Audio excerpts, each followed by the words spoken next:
नमस्कार, स्वागत है आप सभी का देवभूमि उत्तराखंड की खबरों में और मैं हूं आपके साथ ज्योति। रुक करेंगे खबरों का, लेकिन उससे पहले नजर डालेंगे इस वक्त की हेडलाइंस पर। देहरादून में मंत्री जोशी ने पेयजल निगम के अधिकारियों के साथ की बैठक। किए जा रहे विकास कार्यों की मंत्री ने दी समीक्षा। अधिकारियों को योजनाओं के क्रियान्वयन के निर्देश दिए। देहरादून में अवैध प्लॉटिंग के खिलाफ अभियान जारी। 2 स्थानों पर की गई सीलिंग की कार्रवाई। 4 स्थानों पर अवैध प्लॉटिंग को किया गया ध्वस्त। छात्र संघ चुनाव को लेकर भूख हड़ताल पर बैठे डीएसबी कॉलेज के संभावित प्रत्याशी। चुनाव की डेट जारी करने की मांग। संभावित प्रत्याशी ने कुलपति को दी चेतावनी। देहरादून में प्रशस्ति पत्र देकर पुलिस का बढ़ाया मनोबल। पुलिस कप्तान अजय सिंह ने दिए प्रशस्ति पत्र। पुलिस एसओजी के 62 अधिकारी कार्मिक खुश। किच्छा पुलिस ने नशीली दवाइयों की सप्लाई के खिलाफ कार्रवाई की। 2000 नशीली गोलियां और 9 लाख रुपए बरामद। पुलिस ने महिला समेत 3 तस्करों को गिरफ्तार किया।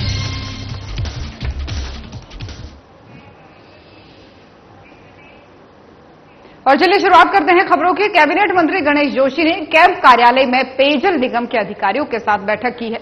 इस दौरान मसूरी विधानसभा क्षेत्र के अंतर्गत विभिन्न क्षेत्रों में पेयजल निगम द्वारा किए जा रहे विकास कार्यों और प्रस्तावित कार्यों की समीक्षा भी की।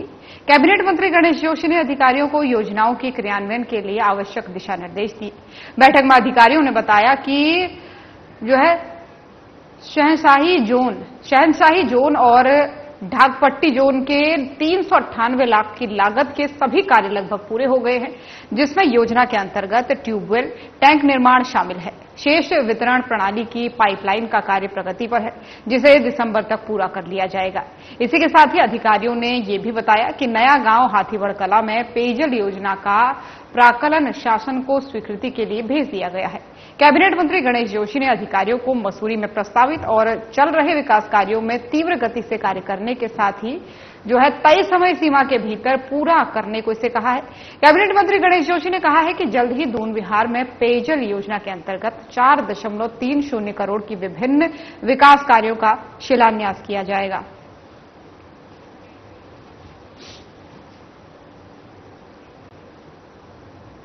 और नैनीताल के नैना देवी मंदिर में सर्वजननी दुर्गा पूजा महोत्सव के तत्वाधान में मां दुर्गा सहित अन्य देवी देवताओं की मूर्ति स्थापित की गई है। इस अवसर पर कमेटी के पूर्व अध्यक्ष सीके दास ने सभी लोगों से महोत्सव में भाग लेने की अपील की है। वहीं सीके दास ने बताया कि कलश यात्रा के बाद शाम को विधि विधान के साथ मां की पूजा आरती की गई है। इस दौरान सुंदरकांड, पत्रिका लेन पूजा आरती का रोज कार्यक्रम किया जाएगा। अब महाअष्टमी के दिन सुबह से पूजा अर्चना की जाएगी।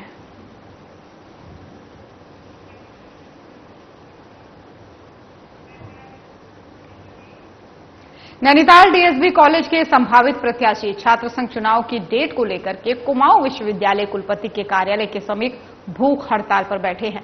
संभावित प्रत्याशी आशीष कबड़वाल ने तमाम कॉलेज के चुनाव में भागीदारी करने वाले प्रत्याशियों अपने समर्थकों के साथ भूख हड़ताल शुरू कर दी है। साथ ही कुलपति को चेताया है कि जब तक चुनाव की डेट जारी नहीं होती तब तक वो भूख हड़ताल से नहीं उठेंगे।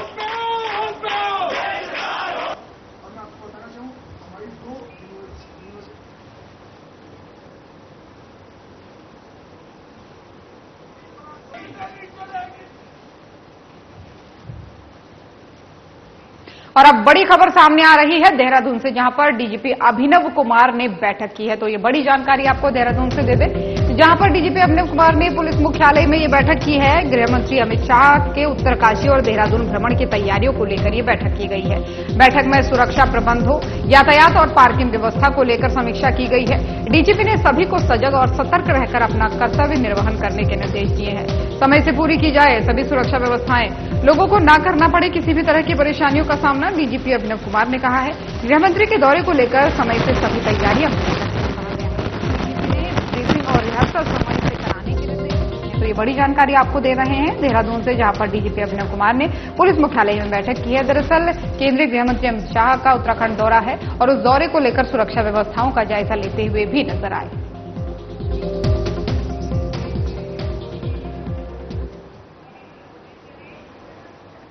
देहरादून जनपद की पुलिस का मनोबल बढ़ाने के लिए पुलिस कप्तान अजय सिंह ने 62 पुलिस अधिकारियों और कर्मियों को सम्मानित किया है। उनको प्रशस्ति पत्र देकर उनकी हौसला अफजाई करते हुए नजर आए हैं। पुलिस कप्तान अजय सिंह ने बताया कि जनपद देहरादून के सभी थाना कोतवाली की पुलिस अपने अपने स्तर से आपराधिक वारदातों का खुलासा करने का काम कर रही है। अपराधों का ग्राफ कम हो, इसके लिए भी प्रयास पुलिस करने में लगी है। इसी कड़ी में पुलिस का मनोबल बढ़ाने के लिए 62 पुलिस अधिकारियों और कर्मियों को सम्मानित किया गया है। उनको प्रशस्ति पत्र भी दिए गए। ये प्रशस्ति पत्र इस बात का प्रमाण है कि उन्होंने अपनी ड्यूटी को बेहतर तरीके से निभाया है। ये प्रमाण पत्र हर उस पुलिस अधिकारी और कार्मिक को मिल सकता है जो उसकी ड्यूटी में उत्कृष्ट कार्य करेगा। प्रशस्ति पत्र और सम्मान पाने वालों में पुलिस के साथ की टीम भी शामिल है। पुलिस कप्तान अजय सिंह ने बताया कि सभी पुलिस अधिकारियों और कार्मिकों को अपनी ड्यूटी में लापरवाही न बरतने के निर्देश दिए गए हैं। निर्देशों का उल्लंघन करने पर विभागीय कार्रवाई करने की चेतावनी भी दी गई।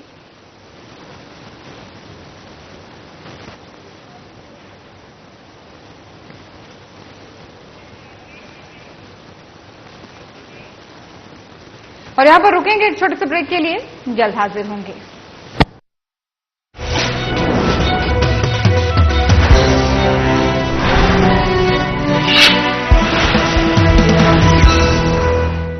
मुख्यमंत्री पुष्कर सिंह धामी के नेतृत्व में राज्य सरकार साइबर सुरक्षित उत्तराखंड बनाने के लिए कई मोर्चों पर काम कर रही है। साइबर सुरक्षा के मजबूत तंत्र से साइबर अपराधियों की धरपकड़ में तेजी आई है। साइबर अपराधों से निपटने के लिए देहरादून और रुद्रपुर में 2 साइबर क्राइम पुलिस स्टेशन बनाए गए हैं। इसके अलावा सभी जिलों में साइबर सेल स्थापित की गई हैं। आजकल साइबर अपराधी digital arresting, AI voice cloning जैसे आधुनिक तरीकों से साइबर ठगी को अंजाम दे रहे हैं। मान लीजिए आपको कोई कॉल आती है और कहा जाता है आपका पार्सल पकड़ा गया है या आपके अकाउंट से गैर कानूनी लेन देन हुआ है। वीडियो कॉल में अपराधी का बैकग्राउंड किसी पुलिस स्टेशन की तरह दिखता है। डर दिखाकर अपराधी आपको घर में ही कैद कर देता है, जिसे अपराधी डिजिटल अरेस्ट कहते हैं। याद रखें, कानून में डिजिटल अरेस्ट जैसा कोई शब्द नहीं होता। पुलिस या कोई एजेंसी आपको कॉल पर अरेस्ट की धमकी नहीं देते, लिहाजा डर या धमकी भरी ऐसी बातों पर कभी यकीन न करें। कई बार साइबर अपराधी AI वॉइस क्लोनिंग के जरिए आपके किसी परिचित की मिलती जुलती आवाज में आपसे बात कराते हैं। उसके अरेस्ट होने या फंसे होने की बात करके आपसे पैसे ऐंठ लेते हैं। इसलिए अपराधियों के झांसे में आने से पहले अपने परिचित को खुद कॉल करके पुष्टि जरूर करें। पैसा दोगुना करने, विदेश में नौकरी दिलवाने जैसे लालच में कभी न फंसें। किसी अनजान नंबर से आई वीडियो कॉल को कभी रिसीव न करें। व्हाट्सएप, ईमेल या SMS में आए किसी भी अनजान लिंक को क्लिक न करें। गैर जरूरी ऐप्स डाउनलोड न करें, केवल वेरीफाइड सोर्स से ही ऐप डाउनलोड करें। पासवर्ड, OTP एवं अन्य गोपनीय जानकारियां किसी से साझा न करें। पासवर्ड मजबूत रखें और समय समय पर बदलते रहें। अगर आप साइबर अपराध के शिकार हो जाते हैं तो बिना देरी किए टोल फ्री नंबर 1930 पर शिकायत दर्ज कराएं। साइबर क्राइम पर करें प्रहार, बने जागरूक, रहें होशियार। प्रधानमंत्री नरेंद्र मोदी जी के मार्गदर्शन और मुख्यमंत्री पुष्कर सिंह धामी के कुशल नेतृत्व में उत्तराखंड सरकार महिलाओं के सर्वांगीण विकास और सशक्तिकरण के लिए लगातार कार्य कर रही है। पिछले कुछ वर्षों में सरकार द्वारा लखपति दीदी योजना, सशक्त बहना योजना, महिला स्वयं सहायता समूह सशक्तिकरण योजना जैसी महत्वपूर्ण योजनाएं लागू की गई हैं, जिनके माध्यम से महिलाओं का आर्थिक सशक्तिकरण किया जा रहा है। सशक्तिकरण के इन्हीं प्रयासों में शासन, प्रशासन और निर्णय लेने की प्रक्रिया में भी महिलाओं की भागीदारी को बढ़ाया जा रहा है। जहां एक ओर महिलाओं को सरकारी नौकरियों में 30% का क्षैतिज आरक्षण दिया गया है, वहीं अब सरकार ने कोऑपरेटिव बैंकों और सहकारी समितियों में महिलाओं के लिए 33% आरक्षण देने का निर्णय लिया है। यह निर्णय महिलाओं की राजनीतिक और सामाजिक भागीदारी को बढ़ावा देने के साथ साथ सहकारी आंदोलन में सबका साथ, सबका विकास के मंत्र को और मजबूती देगा। सरकार के इस ऐतिहासिक निर्णय से अब महिलाओं के लिए न्याय पंचायत स्तर पर सरकारी समितियों और जिला सहकारी बैंकों में भी महत्वपूर्ण पदों पर सुनिश्चित भागीदारी का रास्ता खुल गया है। इस निर्णय से सहकारिता विभाग द्वारा चलाई जा रही सभी योजनाओं का लाभ समाज की आधी आबादी तक और प्रभावी तरीके से पहुंचेगा। लैंगिक समानता और महिला सशक्तिकरण की दिशा में सरकार के ये प्रयास न सिर्फ महिलाओं को आर्थिक रूप से सशक्त बनाएंगे, बल्कि उनकी सामाजिक स्थिति को भी सुदृढ़ करेंगे। संकल्प से सिद्धि की ओर, सहकारिता से समृद्धि की ओर।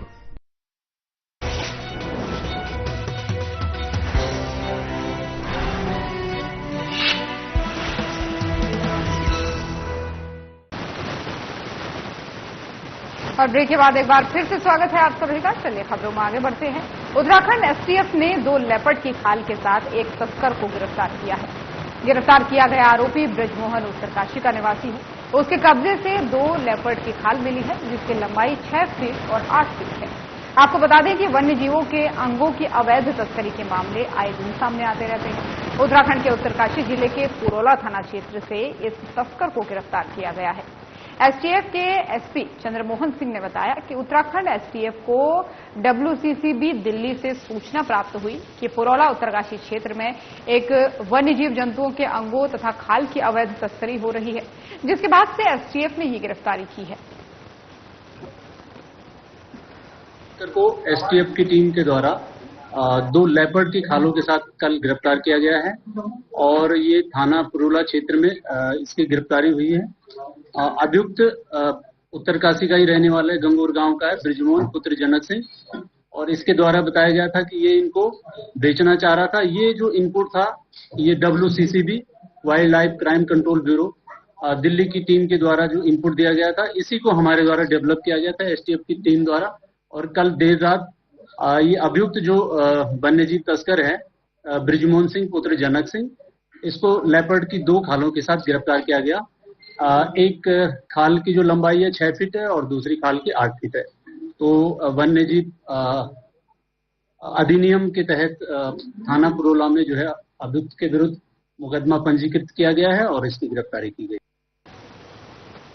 और देहरादून से इस वक्त की बड़ी खबर सामने आ रही है, जहां पर एसएसपी अजय सिंह के फटकार के बाद से इसका असर देखने को मिला है। तो ये बड़ी जानकारी आपको देहरादून से बता रहे हैं, जहां पर एसएसपी अजय सिंह की फटकार का असर दिखा है। अपराधों के खुलासे के ग्राफ में आया है सुधारात्मक, यानी सकारात्मक सुधार आया है।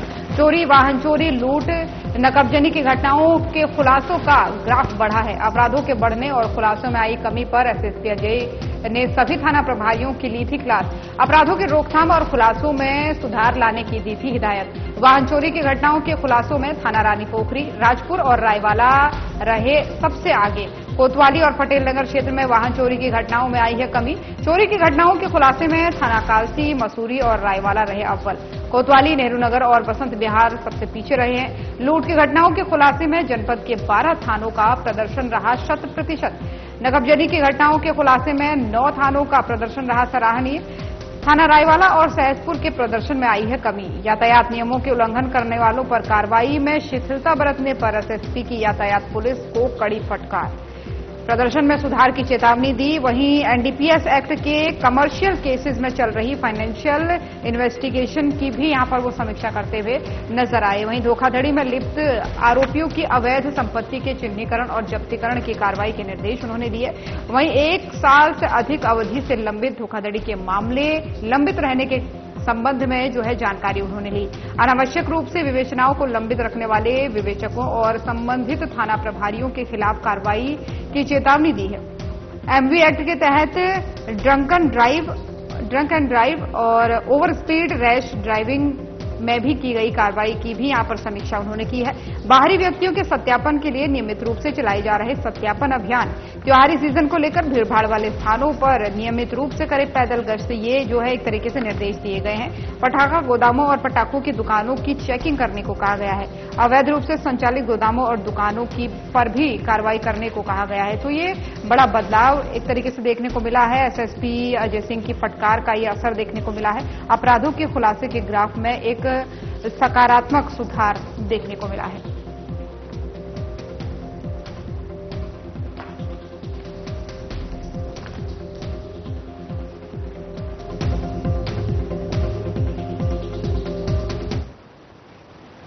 एसपी देहात और सीओ रुड़की के निर्देशों पर कलियर पुलिस द्वारा लगातार चेकिंग और फुट पेट्रोलिंग की जा रही है।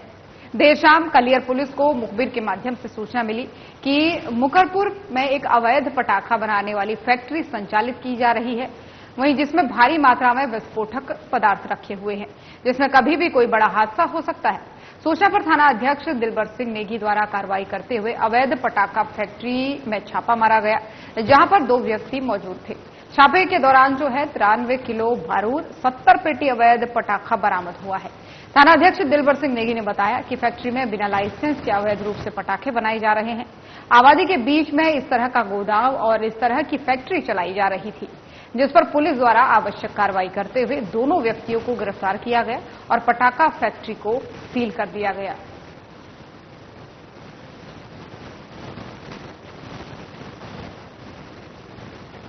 और उधर उधम सिंह नगर की किच्छा थाना पुलिस ने नशीली दवाइयों की सप्लाई कर रही एक महिला सहित 3 तस्करों को गिरफ्तार किया है, जिनके कब्जे से 2000 नशीली गोलियां बेच करके कमाए गए 9 लाख रुपए बरामद किए गए हैं। पुलिस ने सभी आरोपियों को कोर्ट के आदेश पर जेल भेज दिया। मामले का खुलासा करते हुए पुलिस कप्तान मणिकांत मिश्रा ने बताया कि आगामी त्योहारी सीजन के चलते पूरे प्रदेश में सक्रिय चेकिंग अभियान चलाया जा रहा है। इसी कड़ी में किच्छा थाना पुलिस ने नशीली दवाइयों की सप्लाई करने वाली महिला और उसके 2 साथियों को गिरफ्तार करने में सफलता हासिल की है, जिनकी पहचान सुरेंद्र, वीरेंद्र और बलजीत कौर के रूप में हुई है। आरोपियों ने पूछताछ में बताया कि वो गाजियाबाद से नशीली दवाइयां खरीद करके उधम सिंह नगर जनपद में सप्लाई करते हैं। पूछताछ के आधार पर जो जानकारी मिली है, उस पर भी पुलिस ने अपनी जांच शुरू कर दी है।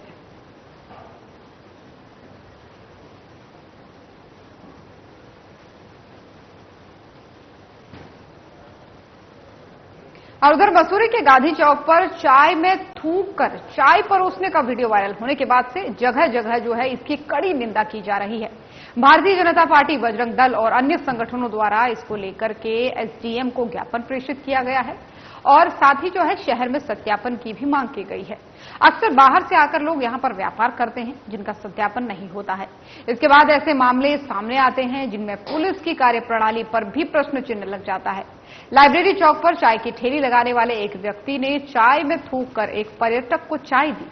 विरोध करने पर जो है आपको बता दें कि ये ठेली लगाने वाले ने पर्यटक को धमकी भी दी। इसके बाद से ये वीडियो तेजी से वायरल हो गया। विभिन्न संगठनों द्वारा मसूरी में सत्यापन को लेकर के कचहरी परिसर में जिलाधिकारी को ज्ञापन प्रेषित किया गया है। इस संबंध में नायब तहसीलदार कमल राठौर ने कहा कि मामले की जांच कर कड़ी कार्रवाई की जाएगी।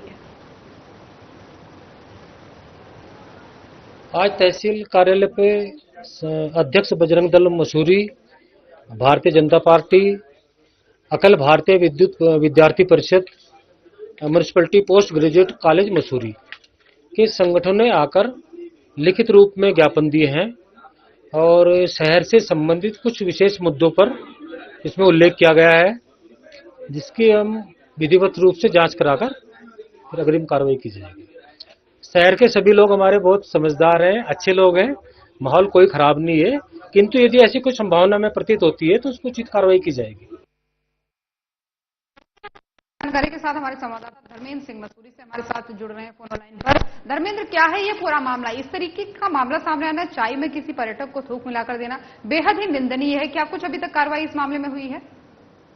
जी बिल्कुल, बताता हूँ आपको कि जो लाइब्रेरी बस स्टैंड है उसके निकट गांधी चौक पड़ता है। तो गांधी चौक पर कुछ पर्यटक मसूरी घूमने के लिए आए थे। तो सुबह के समय वहां पर जो चाय और जो बन मक्खन बनाने वाले बैठे रहते हैं, तो वहीं एक विशेष समुदाय के जो 2 लोग थे उनके द्वारा चाय बनाई गई और वो चाय उनको परोसी गई। उसमें वीडियो में साफ देखा जा रहा है कि जो पर्यटक थे उन्होंने उसकी वीडियो ही बनाई है और उसके बाद जो है उस पर कार्रवाई की गई। उन्होंने पुलिस में इसकी शिकायत दर्ज की है। उसके बाद पुलिस भी हरकत में आई है। दोनों की तलाश की जा रही है। तो जो विशेष समुदाय के जो लोग हैं, वहीं शहर में भी इसको लेकर काफी माहौल गरमा गया है। जगह जगह इसकी कड़ी निंदा की जा रही है, क्योंकि मसूरी एक शांत शहर है और यहाँ इस प्रकार की घटनाएं होना बहुत ही दुखद माना जा सकता है। लेकिन उसके बावजूद भी जो बजरंग दल के लोग हैं, जो बीजेपी के लोग हैं और जो एबीवीपी वाले हैं, उन्होंने आज पूरे बाजार में आज जुलूस निकाला है और पुलिस से मांग की है कि ऐसे लोगों का सत्यापन किया जाए, क्योंकि जिस तरीके से मसूरी पर्यटन नगरी है और देश विदेश के पर्यटक यहाँ आते हैं, ऐसे में इस तरीके से कोई भी घटनाक्रम होता है तो काफी चिंता का विषय है ये। और पुलिस भी लगातार जांच में जुटी हुई है। दोनों की जो है तलाश की जा रही है। जो 2 युवक हैं अभी फरार हैं, अभी पुलिस के हाथ नहीं चढ़े, लेकिन पुलिस ने 2 टीमें बनाकर उनको जो है ढूंढने का प्रयास कर रही है। उनके जो संभावित ठिकाने हैं वहां पर छापेमारी की जा रही है और बताया जा रहा है कि बहुत जल्द ही पुलिस में मुकदमा भी दर्ज हो चुका है इनके खिलाफ, दोनों युवकों के खिलाफ। और साथ ही जो आज शहर में जो मुस्लिम समुदाय के लोग हैं जो यहाँ पर स्थायी रूप से रहते हैं, उन्होंने भी एक पत्र जारी किया है। उन्होंने भी कहा है कि हमारा उन जो लोग हैं, जो 2 युवक हैं, उनसे उनका कोई संबंध नहीं है और जो मसूरी बिल्कुल निश्चित तौर पर, क्योंकि सत्यापन होना बहुत जरूरी है। अगर इस तरीके के मामले सामने आते हैं तो वो न सिर्फ केवल मसूरी के लिए बल्कि देश प्रदेश के लिए भी अपमानजनक है। बहुत धन्यवाद आपका तमाम सारी जानकारियों के लिए, नजर आप बनाए रखिएगा। तो वही खबरों में आगे बढ़ते हैं। एक बड़ी खबर सामने आ रही है देहरादून से, जहां पर आपको बता दें कि डीजीपी अभिनव कुमार की साइबर अपराधों को लेकर के एक्शन मोड में दिख रहे हैं। तो ये बड़ी जानकारी आपको देहरादून से दे रहे हैं, जहां पर बढ़ते साइबर अपराधों को लेकर एक्शन मोड में डीजीपी अभिनव कुमार दिख रहे हैं। साइबर अपराधों पर डीजीपी अभिनव कुमार का कड़ा रुख देखने को मिला है। साइबर अपराधों की चुनौतियों से निपटने की दिशा में एक अहम पहल उन्होंने की है। डीजीपी अभिनव कुमार ने 5 राज्यों से मांगे सूचना और सुझाव। महाराष्ट्र, कर्नाटक, तेलंगाना, हरियाणा, हिमाचल प्रदेश के डीजीपी को उन्होंने पत्र भेजा है। साइबर अपराधों के प्रभावी नियंत्रण के लिए अन्य राज्यों के लिए जा रहे एक्शन की विस्तृत जानकारी उन्होंने मांगी है। संकट प्रबंधन टीम, निजी क्षेत्र के विशेषज्ञों और राष्ट्रीय एजेंसियों की साझेदारी की भी जानकारी उन्होंने मांगी है। राज्य में साइबर अपराधों की रोकथाम और प्रभावी नियंत्रण के लिए आवश्यक है। उन्होंने कहा कि राज्य में साइबर अपराधों की रोकथाम और प्रभावी नियंत्रण के लिए आवश्यक है। डीजीपी अभिनव कुमार का यह कहना है। दूसरे राज्यों से मिली जानकारी के आधार पर उत्तराखंड पुलिस अपनी कार्यप्रणाली में आवश्यक सुधार और बदलाव करेगी, ये भी उन्होंने कहा है। आपसी सहयोग जो है राज्यों के बीच साइबर अपराधों की चुनौती से निपटने की दिशा में एक महत्वपूर्ण कदम है। उभरते नए खतरों को अधिक प्रभावी ढंग से किया जा सकेगा नियंत्रित, ये डीजीपी अभिनव कुमार का कहना है। और इसीलिए उन्होंने इस पर कंट्रोल के लिए 5 राज्यों से सुझाव मांगे हैं।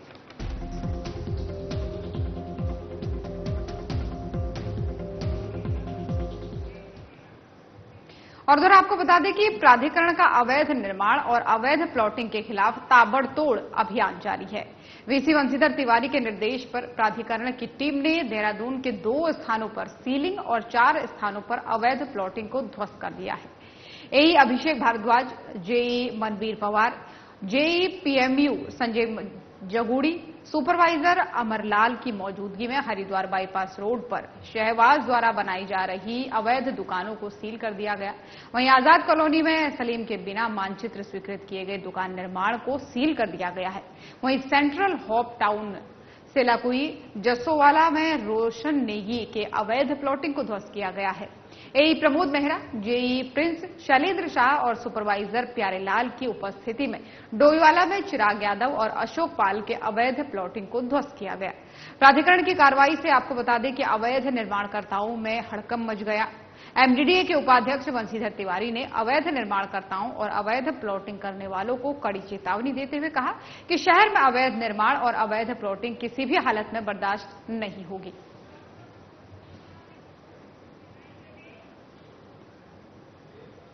और इसी खबर पर ज्यादा जानकारी के साथ कमल शर्मा, ब्यूरो चीफ उत्तराखंड से हमारे साथ जुड़ गए। कमल जी, अभी ये ताजा मामला क्या है, क्योंकि लगातार अवैध निर्माण से जुड़े हुए हम अपने दर्शकों को बताते रहते हैं। अभी का ताजा मामला क्या है, बताइए।